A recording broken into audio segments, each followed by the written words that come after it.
अस्सलाम वालेकुम एवरीवन, मैं शहीला सुल्ताना एक और नई वीडियो के साथ आपके सामने मौजूद हूँ।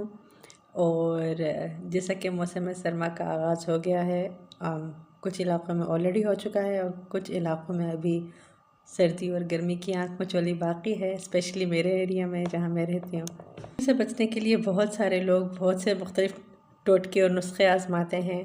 कुछ गरम गरम कश्मीरी चाय को प्रेफर करते हैं, कुछ गरम गरम कॉफ़ी इंजॉय करते हैं, कुछ गरम गरम ग्रीन टी, कुछ सूप, और हर एक की अपनी पसंद की कोई ना कोई ऐसी स्पेशलिटी होती है, स्पेसिफ़िक चीज़ होती है जो वो इंजॉय करते हैं सर्दियों से बचने के लिए।